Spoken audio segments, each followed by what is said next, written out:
I pledge allegiance to the flag of the United States of America and to the republic for which it stands, one nation, under God, indivisible, with liberty and justice for all. I think we have an echo on our thing there. I will call. We have an echo. I think it's off now. Regular board not county commission meeting order on Tuesday. Chair, would move to approve the agenda as everything. Second. Different. And chair would move to approve the consent agenda items A through N as presented. Second. Now,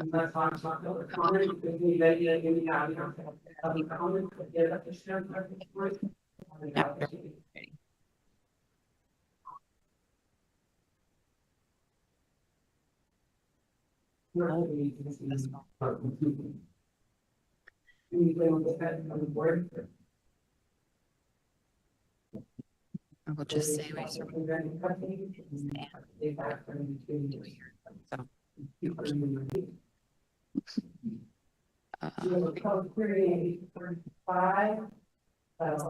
think we can move into public hearing.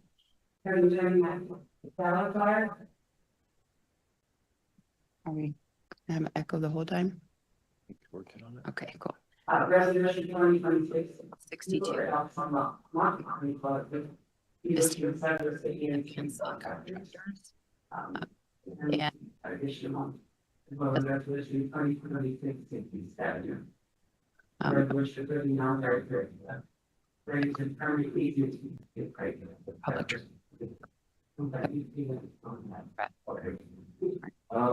So this first one is, or policy that we're asking the board to approve. What this does is, requires staff having determination whether the, contractor is either a subcontractor or a contractor, whenever, if you do it at federal funds. So the federal funds, to spend on whatever program, when they get that out, you do all sorts, or you have to look at that vendor and the determination for their subrecipient, or contract partner. This getting about how to divide, they have been, a while back with EHS, Colorado Department of Healthcare also finance, look through all our policies and saw that someone was missing or I think didn't kind of have it in them, but it wasn't for us as it is now. So they have to get together. Yeah, a little bit. I won't go too much into the weeds with this, but basically, again, federal regulation require our ability, case by case determination, and the side by funding. So we look into the contractors, and what that means, the effect that is that when there is a subject, you have to go out on training and times to work with them. And there's sort of contractor where the normal procurement rules apply, or basically you just pay somebody to do some work or you listen to something, and that's about it.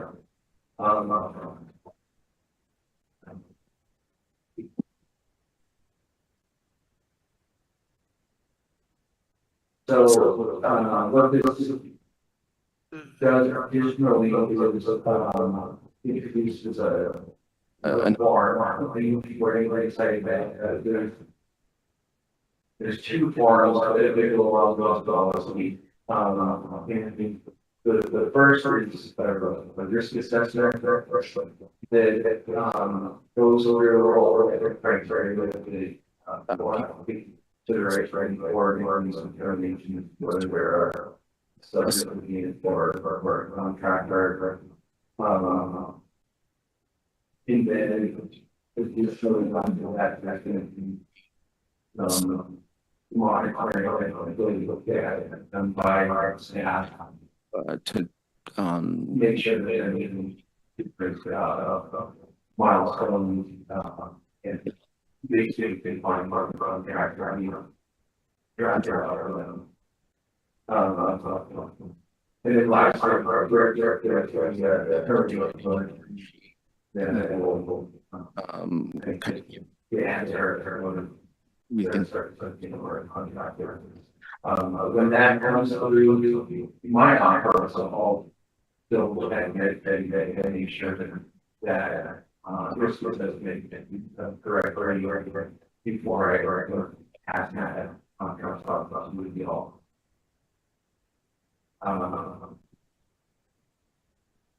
So that's they're going to be questions. There's certain formal topic starting to affect that will be implementing that. I think I'm fresh.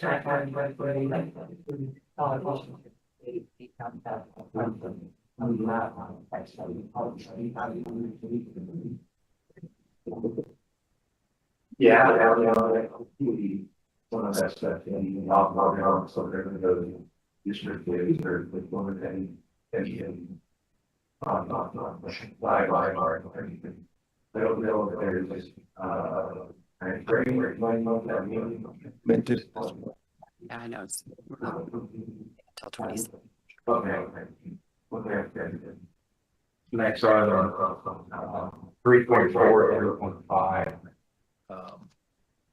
On the definition of this trying to figure out what it is. Explain the difference between subleasing and contract development. Yeah, rather than seeing non-benefited bills by 3%. So I would look at subleasing as basically, one will be where we're passing on the responsibility for carrying out an entire program to the different end.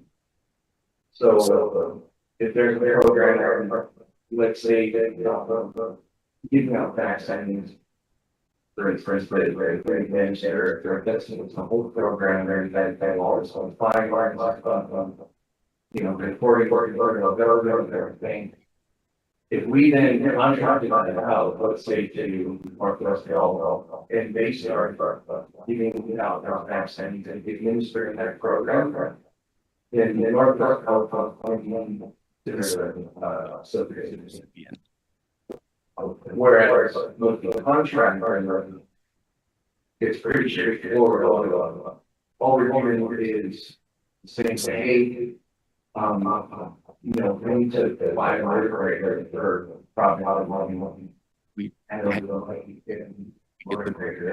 pretty straightforward. Or you would pay someone to direction or something about the money or I mean that's they're not that The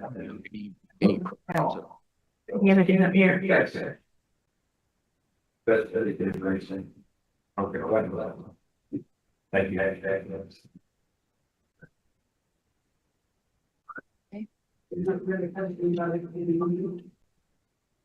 I'll share our motion to approve Resolution 2026-62 as presented.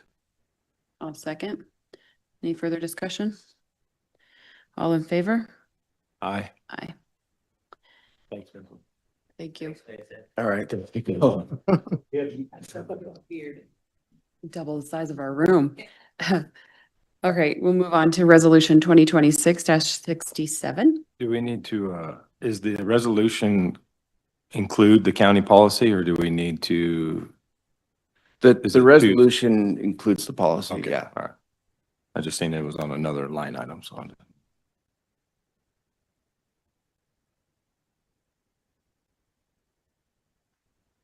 All right. So the second one is Resolution 2026-67. Going back a few months, it was brought to our attention that the city of Craig was considering building a trail from the Boys and Girls Club basically into town. And I think Commissioner Booyer might be able to shed some more light sort of on the history of this. But because it goes in front of what we hope will be the future event center, we figured it made sense for us to partner with the city of Craig in the construction of that trail. So there's been a lot of conversations back and forth for the past few months.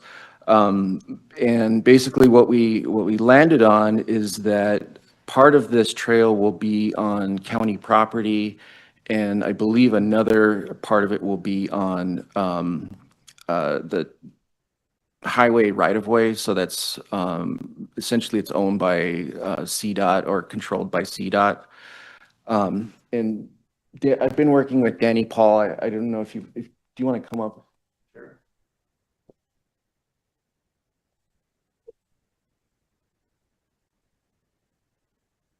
Danny Paul is with the city of Craig. I don't, what's your? Good morning, commissioners. My name is Danny Paul. I'm the Public Works Director with the City of Craig.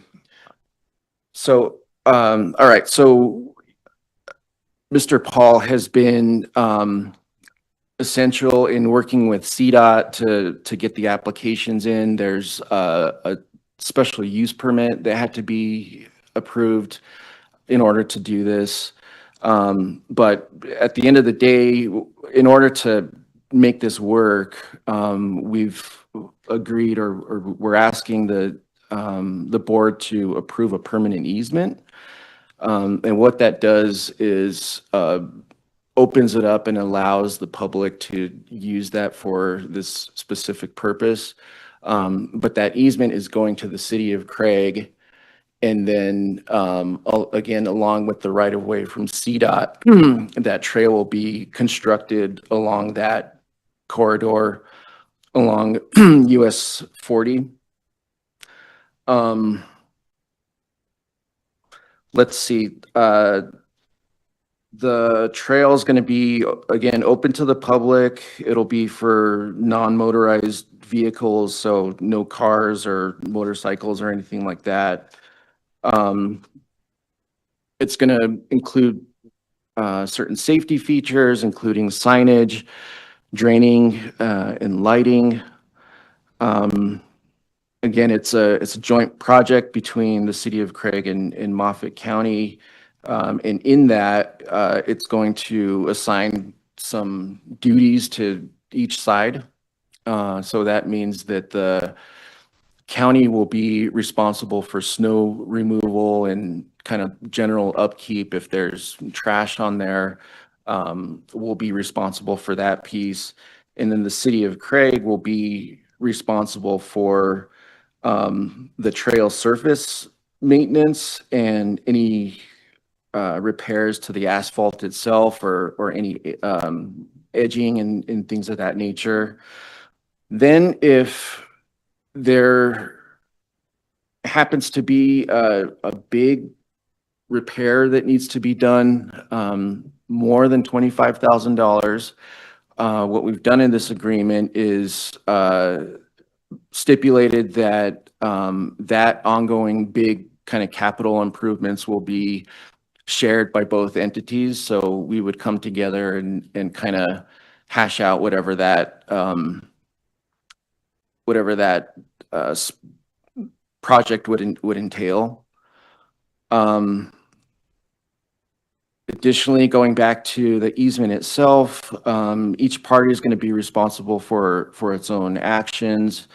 We've specifically indicated that we've preserved our government immunity and that all the construction has to follow laws, permits, safety standards, and that kind of stuff.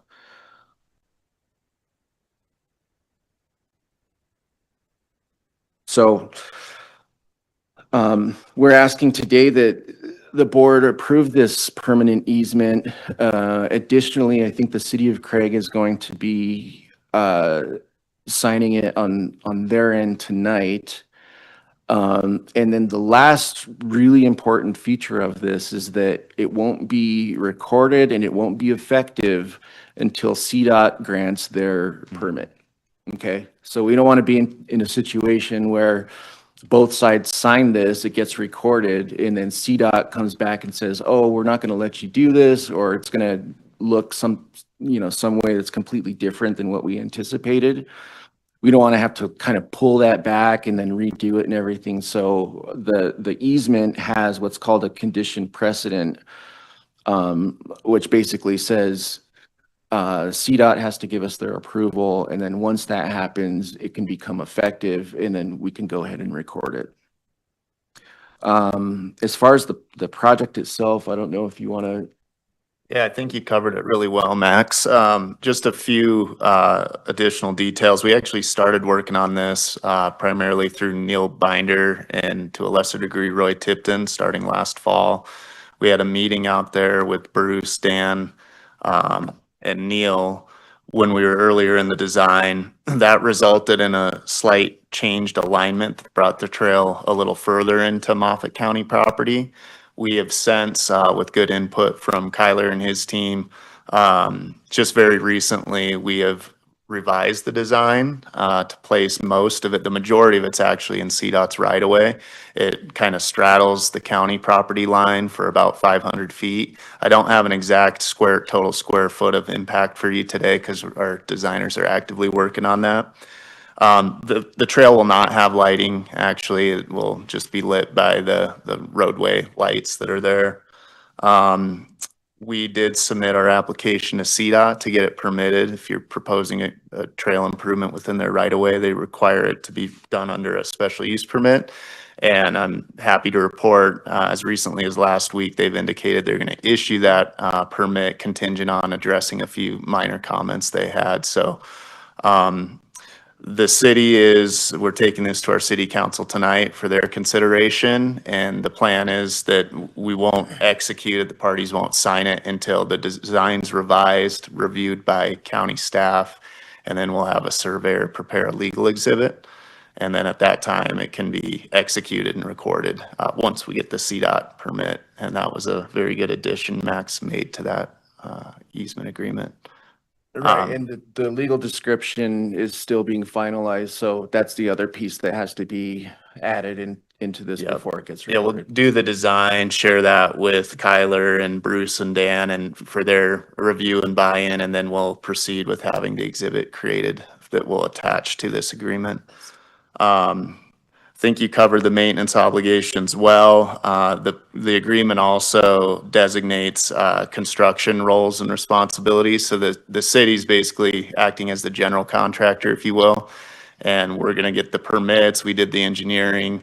And then County Road and Bridge has offered to build the earthwork for the trail, which is a very gracious offer, and that's covered in this agreement. And then the city will pave it. We have a paving machine, so we'll pave it in asphalt. It's 10 feet wide so that it's easier to maintain during winter months. You can plow it with a loader if you needed to. And we'll install, there's a timber border edger on both sides, and we're putting in the culverts and doing there's some other signage related with the project and some striping. And so the two parties together, it stands to be a great partnership. If assuming all this gets approved and we get the permit issued by CDOT, the intent is to start working on it after the fair in August. And have it done by, winter time, late October. Well, I think it'll be good to get it done. I mean, this was brought to joint services probably last March, February, March is when Joint Services, Derek, Luke, and myself started having conversations about doing something along these lines. It's just a year and a half later, Mhm. 2 years later, government hoops that we jumped through might be done. It'll be a good partnership, and hopefully kids will use it, and hopefully it'll keep somebody safe, right? So, and I think the bigger thing is more than this trail, because I think that we would allow those kids to walk through the fairgrounds anyway, right? But I think more important on this thing is to get those crosswalks further down the road. Yep. I think that to me is a huge win on Highway 40, that we will have true crosswalks, lights when it's initiated, the people have to stop. I think that to me is the big win in this project, over everything we're doing. Right. Right, Yeah, the no, bus station. The fact that there's crosswalks or that the Yeah. crosswalks are being planned across Highway 40 Yeah. with CDOT's approval, I think is a huge lift and says a lot about Danny's work Yeah. that he's done on this. So 100%. very impressed with that. It's a huge benefit for safety right there where the buses get off at night. Yeah, Dark. Didn't really mention that. So there will be, it's called it's an actuated device. There's signs that the pedestrian or bicyclist hits and it sends off a blinking light. You've probably seen them in Hayden or Steamboat Springs. And so it's essentially right now, people are just jaywalking and getting trapped in traffic, and it's pretty dangerous. So this will create a designated at-grade crossing there at Colorado Street and give people a better way to get across. That's a big win. Yeah. And unfortunately, there wasn't a role for the youth groups that were kind of kicked off the idea of doing a path there, but I think as maintenance and upkeep, that could be a good role for them to participate in. So. Any other questions? I would entertain a motion. Chair, I'll make a motion to approve resolution 2026, a resolution approving the authorizing a grant of permanent easement to the city of Craig for public trail purposes. That was 2026-67. I'll second. Any further discussion? All in favor? Aye. Aye. Thank you. Thank you, guys. Thank you. And now we're gonna go right into our public hearing. Let the record show that today's posted public hearing regarding resolution 2026-61, resolution adopting a Colorado Wildfire Resiliency Code. The item is on today's agenda and was published in the Craig Daily Press, May 6th, and posted on Moffett County's website. Once the hearing's been declared, I'll ask County Attorney Max Salazar and Building Official Marlon Eckhoff to present the resolution to the BOCC. Once the information's been presented, the commissioners may ask or make comments. I'll then ask the audience if there's anyone who wants to testify either for or against. Any citizen of Moffett County may testify once the public hearing has been declared and all information has been presented. For those who want to testify, you'll be asked to approach the commissioners, state your name for the record, and you'll be given 3 minutes to present your testimony either for or against. Erin Miller will be the timekeeper today, and she'll notify the BOCC and the speaker that 20 seconds remain before your time is up. No decisions will be made during the public hearing. This is an opportunity for any of you to provide testimony in favor of or in opposition of the proposed resolution. The commissioners have the option of asking questions or answering questions related to the topic during the hearing process. Once all testimony has been heard, the public hearing will be declared closed and we will go back to the regular session. I will then refer back to the board for discussion and a decision on said resolution. With that, I will turn it over to Max. Okay, so with this one, the resolution adopts the Colorado Wildfire Resiliency Code, which is, and I can have Marlon speak more to it, but it's amending the existing building code and adding a few more requirements that address mitigating wildfire risk. This is another mandate that came from up above. Last year in 2025, the state of Colorado adopted the statewide wildfire resiliency code, and now they're asking that each of the counties adopt it in a way that either meets the same standards or exceeds the standards. What we're doing today is really the minimum and asking that we adopt the code as it was adopted by the state. Again, this is not an optional thing. This is something that has to be done and effective June 1st.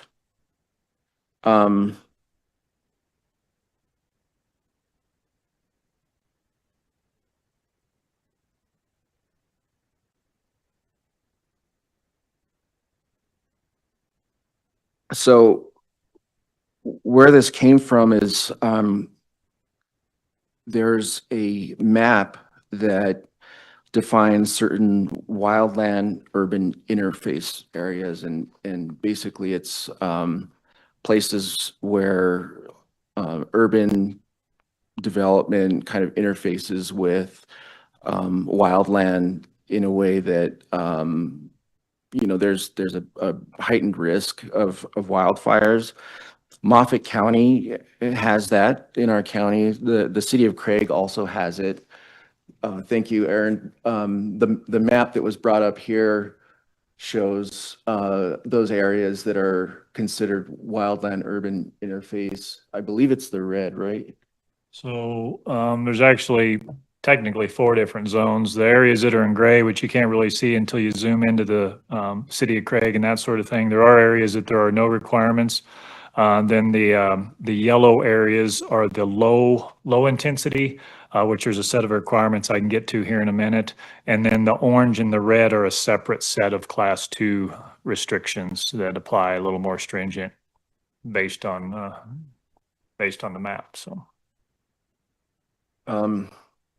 So in order to do this, and I think it was already mentioned by Commissioner Villard, we had to publish notice of this in the Craig Daily Press. That was done on April 29th, May 6th, to gather any public comment. We didn't get any feedback or public comment, so there have been no changes to the resolution or the code as we're asking it to be adopted today. So with that, I will turn it over to Marlon to talk more about the specifics. Good morning, Commissioners. Yeah, so as Max stated, this is a mandated code that House Bill 231166 created for anyone that's in the wildland urban interface, which all of Colorado pretty much is at one point or another. So the map that we have up there is just that's basically the chunk of Moffett County. This is a map that you can find on the Colorado Wildfire Resiliency Board website. Anyone that wants to access that can get on there. You can punch in your address and it'll pin right where the address is, so that you can, and then of course you zoom in and it's into the different zones there, and you can tell if which requirements you're going to be having to abide by. To me, this is a little bit, if you kind of imagine it like the floodplain map. You know what I mean? It's like, where are you at? Because you might have to abide by something that your neighbor across the road's not having to. So we've other areas like Routt County have adopted it to where it's all a class 2, because class 2 is the more restrictive, class 1's the less restrictive. They've amended their whole map for the whole county, cities and all, to be in the class 2. You can amend them. The only amendments you can make to this code are to make it more stringent. We've obviously chosen to make it to not do that. So this map is as it's presented pretty much from the state. And so I would encourage, we tried to encourage everybody in the public to check out this map, come to the building department, figure out what you're going to need to do prior to bidding jobs, ordering material, planning a project, that sort of thing. So again, the yellow zones are those are what they call low intensity. Those will have requirements such as Class A roofing, that sort of thing. Class A roofing is pretty much shingles, metal, that sort of thing anyhow. So other than a few underlayment changes, there's not a whole ton that'll change for roofers, fortunately, in either one, Class 1 or Class 2. There's certain things like soffit vents, attic vents that have to be a different type of combustible, smaller gapped metal venting, keep ambers out. They've pretty much proven that most forest fires on houses and structures start because of ambers, not necessarily a flame coming to. By the time you've gotten to that point, you're probably sitting duck anyhow, but ambers are what kind of ends up burning a lot of the homes. So they tried to prevent that. So the class 1, you can still use regular wood siding. You can use all those type of things. Then when you get into the orange or red zones, that's where you get into needing all the same things as the class A roof coverings and stuff for the class 1 areas. Except you also then need either a 1-hour fire rated wall or you need non-combustible siding. So some of the siding products out there that they use a lot of nowadays, LP Smart Side, Diamond Coat and those, there's going to be some additional work to do if you want to use that versus going to a hardy plank like cement board or metal or something of that nature. So that's where it'll be really tricky on making sure where you're at on the map, and especially for people that are doing re-siding jobs and that sort of thing. When we're building a new home, at least they should be talking to us soon enough ahead of time that we're going to head off some of those issues, hopefully.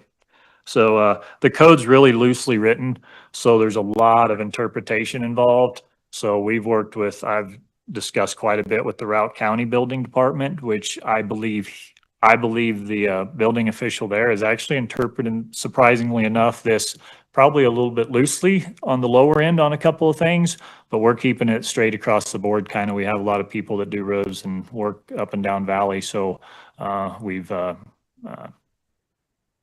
dealt with him as far as trying to figure out how to interpret some of this stuff, because there is a lot to interpret, and the state guy has not been a whole lot of a help really with that, because it's kind of been bouncing all over the place. What he said was a requirement. So after the building requirements, there's also a defensible space around there. So this code actually even tells you how many trees you can plant and all that sort of thing. Basically, within 5 feet of the building, no matter what zone you're in, you just can't have any combustible materials. So you have gravel, dirt, concrete, something of that nature. That's pretty self-explanatory. Most people do that anyhow. Trees, the 5 to 30 foot out from the home, from the structure, then you have to have tree crowns. Are supposed to be a minimum of 10 feet from the structure. And you're supposed to trim them up 6 to 10 feet. Then there's additional requirements 30 to 100 feet out, basically just trying to prevent some of that fuel right around your place. Most of Moffett County, when they're building new homes, probably aren't going to have an issue here because most people aren't putting tons of landscaping in right after they get a home built. But you can imagine Wilderness Ranch and areas like that where people are building cabins. And so as far as what we've been trying to get the word out there, on April 30th, we did do a presentation at City Hall there, had around 20 contractors show up, and 3 people that are suppliers from Samuelson's, MJK, and even in Steamboat, just so, because they're going to kind of be the first contact for a lot of these people that are coming in wondering what they can, ordering siding and that sort of thing. So had a good presentation there. We'll make that presentation available on the City of Craig website also. So that's kind of the long and short of this code, kind of just so you're a little bit informed there. I attached kind of a brief summary in here with this also, and be happy to answer any questions you might have. No, I just think that on any of these things, we need to interpret it with grace. That's why they really do it so loosely. The people that wrote that probably never built anything a day in their life. They have a degree and they've never built anything. And so I just feel like we need it. When it gives you a loose still, let's be graceful on that. I mean, and most of the time when we say Routt County wants to do something, we say, well, let's do the opposite of what they're Exactly, gonna and do. that's why I was kind of surprised when they interpret it looser than what a lot of the state's saying it is. So I'm like, well, then if it's good enough for a $20 million home there, it's probably good enough for ours here. Yeah, And we're gonna 100%. keep it that way. Yeah. It's a very defendable approach, though. It's not like we're just throwing the whole code out the window. Right. We're also trying to make sure this is obviously an insurance-driven type of thing. So we're also making sure that we don't allow somebody to build a home, even though this is going to be interpreted different by, we've talked to insurance, we've talked to a couple different insurance companies as well. They're not even really have this on the radar a ton yet.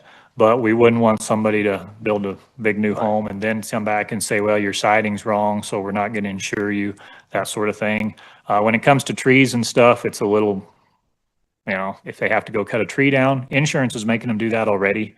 In a lot of places, they're saying, hey, we're dropping your insurance until you get some of this stuff cleared out. So I think as long as we have a defendable approach to this, that's not just, like I said, throwing it out the window, that I think our interpretations are pretty good to make it as not as minimum as possible with the, cost and changes to what the existing building code is and still show that we're meeting the intent of the code. Well, and I think all contractors would say that you are personally probably the most middle of the road guy that we've ever had in Craig as a building inspector, and they all respect you. And when you tell them to do something, they're going to say, yep, because they know you've done it before and you understand that. So appreciate all that you do for the city and county. And some of this won't increase the cost a ton. It'll just limit some of the lower cost options. So you can still, it's not going to be there's no way to put an exact number per square foot of this to be an additional cost or not, because it could really vary depending on what type of material you wanted to start with and what you might end up having to go with depending on what your options are. So it does limit those a little bit. Yeah, for sure. Any other questions from us? No.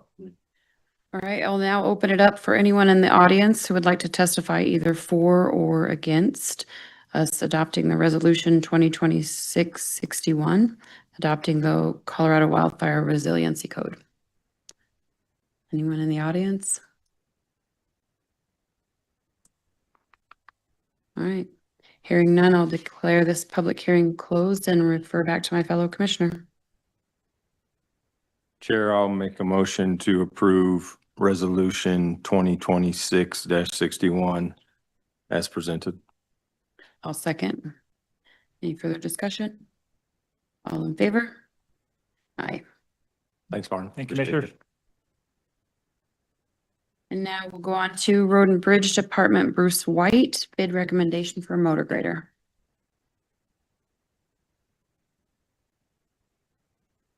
Morning. Morning, Commissioners. So this spring, we went out, advertised for bids for a motor grader. We got 2 bids back, one from John Deere in Grand Junction, one from Caterpillar in Hayden. The numbers came back. John Deere priced as specified as $427,368.98. Caterpillar priced it at $466,009.26. John Deere gave us $50,000 trade-in on our motor grader that we traded. Caterpillar only gave us $48,000. The net price on that then was John Deere was $377,308.98. Caterpillar wants $418,009.26. So summary of that is, again, John Deere is $377,308.98. Caterpillar wants $418,009.26. The difference there is $40,728. Our 2026 budget for the motor grader was $395,000, which this is going to bring us $17,691.02 with John Deere's bid. Both machines have got the same warranty, 7 years, 7,000 hours. John Deere charges us they're going to give us a free service charge for the first year, and then it's $1,000 an hour or a trip up here for service after that. And Caterpillar charges just $125 an hour, and they're right there in Hayden. But anyway,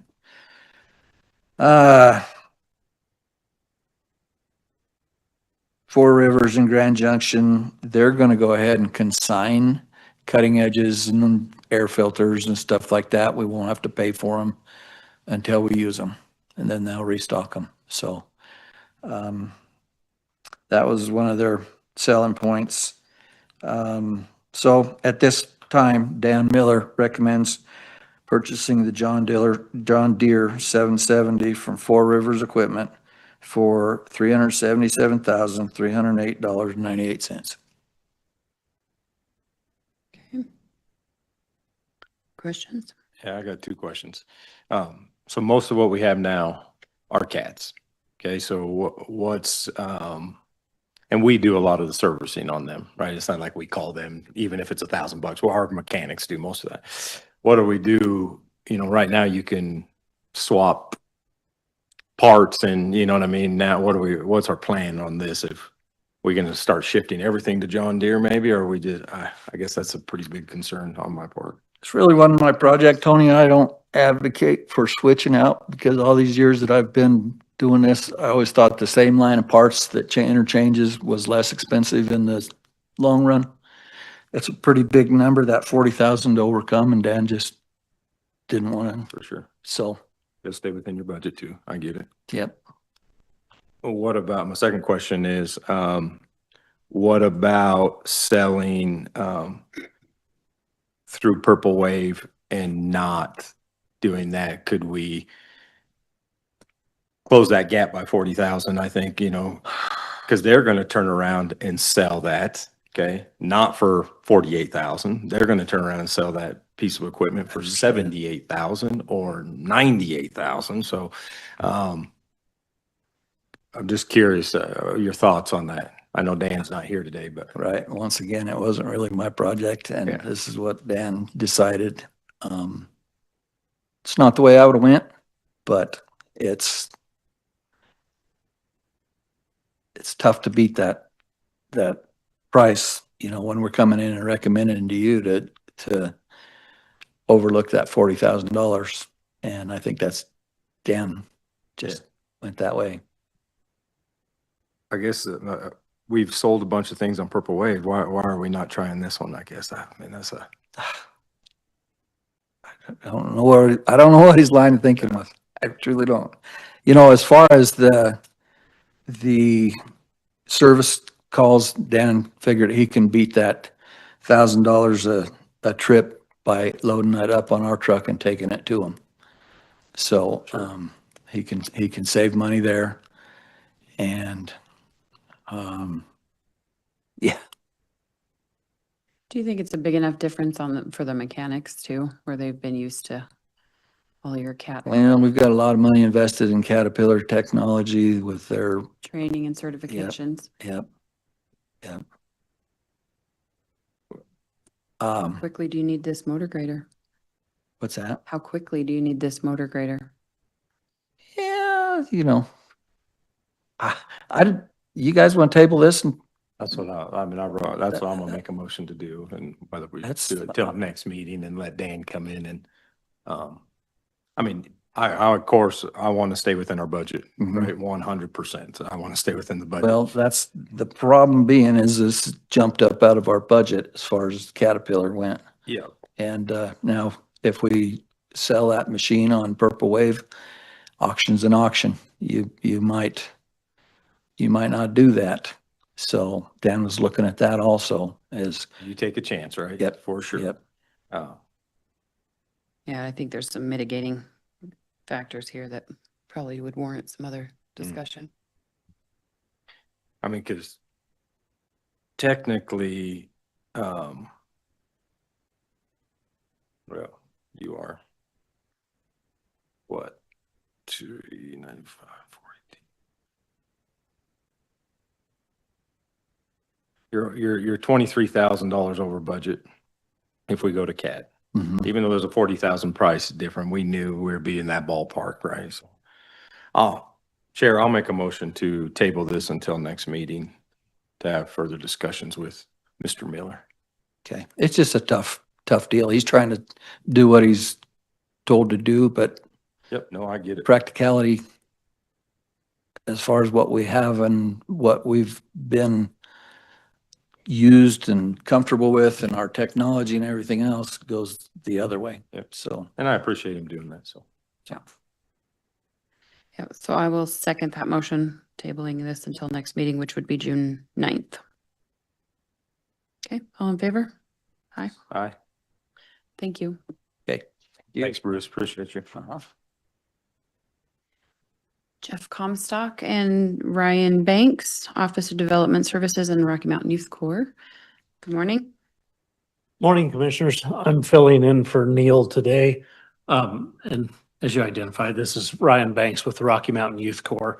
We're here to present to you a resolution to sell the personal property at Sherman Youth Camp to the Rocky Mountain Youth Corps for $833. And that Exhibit B has a list of all the personal property that we're talking about on it. This is because the county was not able to renew its 20-year lease with the Forest Service for Sherman Youth Camp. And we were going down a path of reclaiming the ground and totally removing all the personal property from Sherman Youth Camp until the Rocky Mountain Youth Corps stepped up and said they were interested in the site and might relieve us of the need to clear out the site. And I think what I'll do is I'll turn it over to Ryan real quickly. And knowing today we have a resolution to pass and a bill of sale to consider, that'll be the end of the discussion. But Ryan, would you talk to the commissioners about what the Youth Corps intends to do with Sherman? Oh, happily. Good morning. Thank you so much for the time. So the Rocky Mountain Youth Corps, we are going into our 34th year of existence. We serve youth ages 11 to 25. And annually, we serve about 700 youth and adults throughout our programs. We're based in Steamboat Springs, but we serve all of Routt, Moffett, Grant County, actually the 11 county Northwest Colorado region. We operate 7 programs kind of across that age spectrum. And we're very excited about Sherman Youth Camp as a location to host our existing programs. In the 33 years we've existed, we've only ever operated on a little 2-acre parcel, and we've never had a site such as Sherman that we could operate our programs, let alone expand our programs. Those 7 programs, I'll go quick. We operate a youth conservation corps, which is our under 18 service-based program for kids 6th grade all the way up to 12th grade. That includes a lot of service work, camping out anywhere from 2 nights to 4 weeks at a time, including backpacking and other service projects throughout the region. We also have a conservation corps program, which is very similar, but for young adults. It's 10 weeks long. We're going to kick that program off next week. We have a natural resource internship program where we partner with local land management agencies to provide internships to meet staffing shortages such as that. We're actually going to operate a National Guard fire crew out of the BLM office here in Craig this year. So we're pretty excited about that. And we are piloting a brand new program this year, a building trades program, in partnership with YBS 3 and local school districts, building a tiny home down in South Routt. That is not relevant to Sherman Youth Camp, but a very exciting opportunity. And we have about 3 to 4 kids from Moffett County going to participate in that program too. We also operate the Yampa Valley Science School. We're going into our 26th year of operating that. And last year, Moffett County Schools participated for the first time.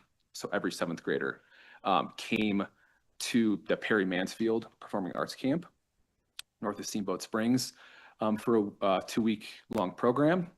But with Sherman, we really look forward to utilizing that space to host our science camp here in Moffett County, but also for our local kids, for our overnights, for our location, for service projects. We're just very excited about it.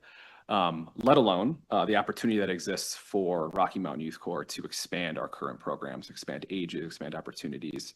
And we're just really grateful for Jeff and Neil for the opportunity to work together on this, because it's a unique parcel. You know, the Forest Service owns that land. You all have owned it for many decades now and put a lot of improvements in, and improvements that we will make really good use of. Specifically the water system, the vault toilets, very exciting things like that. The Forest Service is requiring us to have a notarized bill of sale to shift the assets to Rocky Mountain Youth Corps. And then once the Forest Service issues us a permit, we're pretty almost positive that's going to happen. But once that happens, then this bill of sale will kick in, and then the assets will transfer to us, and then we'll be the permit holder, hopefully for the next 20 years. Be real bad PR if they don't. Oh. That would be bad. Yeah, that'd be But I a don't bad think they move have on any their appetite part, for yeah. that. Right.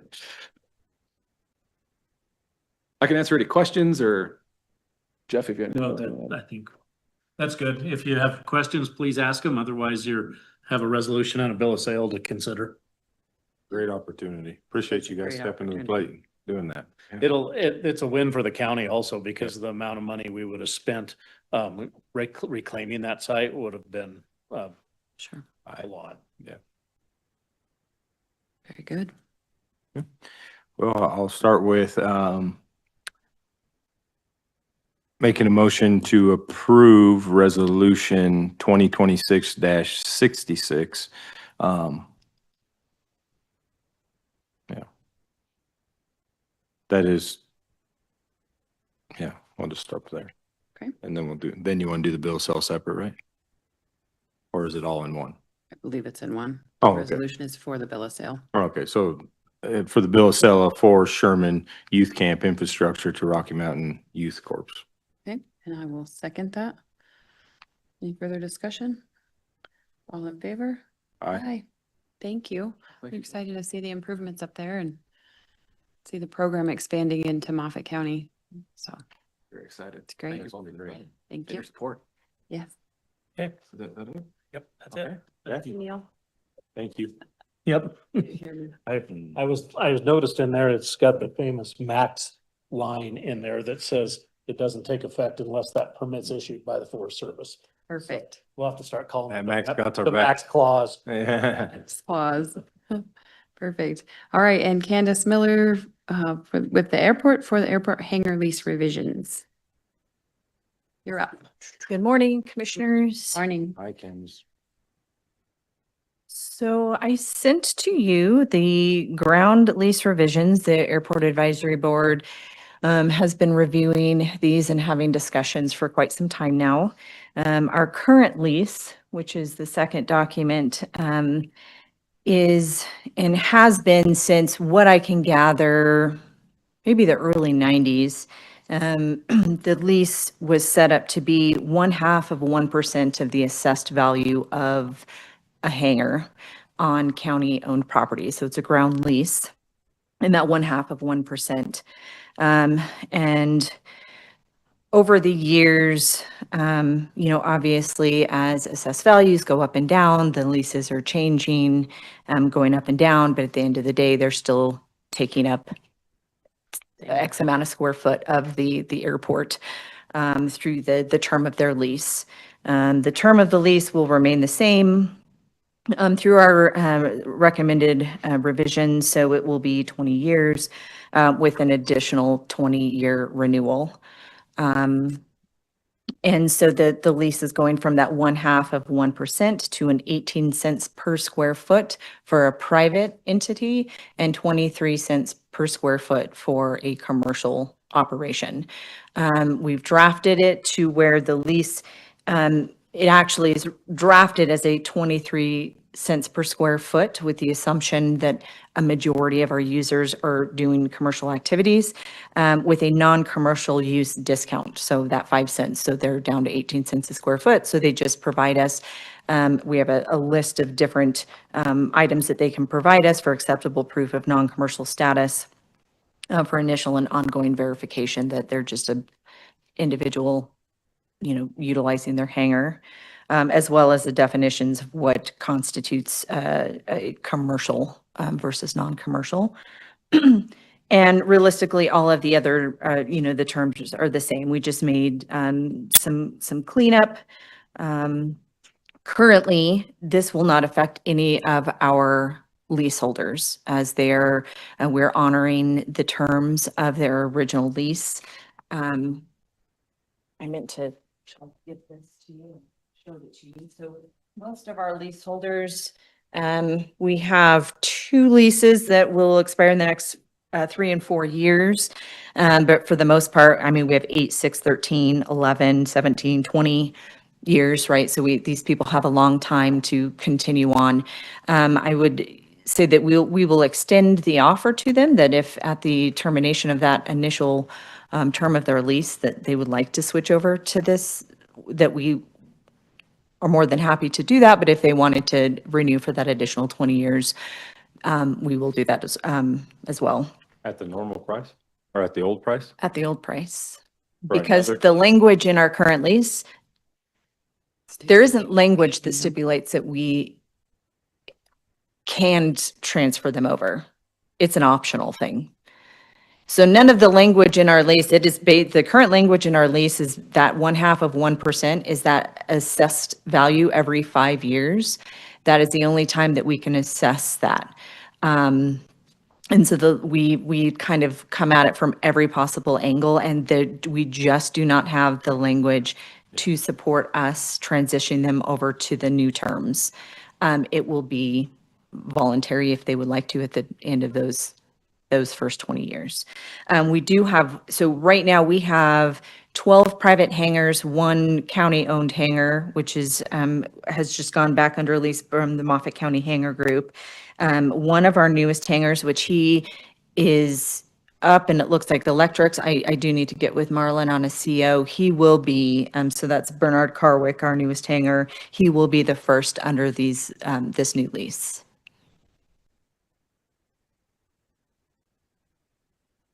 And this just allows us, you know, the language that we have drafted in this lease will allow us to assess annually industry standards. So where we came in on our rates, other than, so Meeker and Rangeley, which their airport is very comparable to ours, they are at 18 cents a square foot.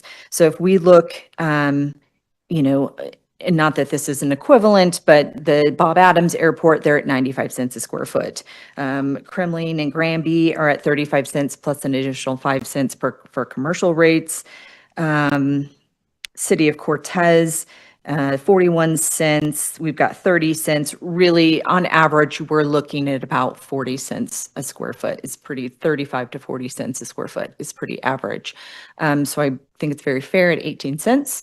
It is an increase. So in there, you can see the breakdown for all of our current lease rates. We're anywhere from 9 to 21 cents a square foot.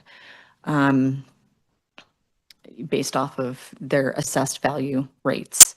And so this will just simplify the process. We will know from the initiation, so when they go through the initial process to identify a location that they would like to build, they will still come through the board. We'll assess their building, the color, the location, the FAA 7460 documentation, get that approval. But we'll know from the very beginning, what is the square foot, and we'll be able to get this lease, because right now we do a 2-year construction lease at $100 per year until they receive their certificate of occupancy, and then it switches over to the 1/2 of 1%, and I have to wait for the assessor's office to make that assessment of that value. And so it's a process that is just, it seems lengthy and unnecessary, where we know the exact square foot right off the bat, we can get that lease in place. And it's not like we're getting rich. We are not. Once If we everybody were- goes up to it. Yes, if we were to say that every person at our airport today were to transition, we'd be seeing a $5,000 annual increase. It's not a lot, but it simplifies our process from the beginning in our initial interactions with potential tenants at the airport. You know, and then overall, it also gives us the flexibility to reassess that annually, what those rates are doing across industry. The 5 Yep. years, yeah. So it's our recommendation to present to you and approve the new ground lease at the 23 cents with the 5 cent commercial or a private reduction.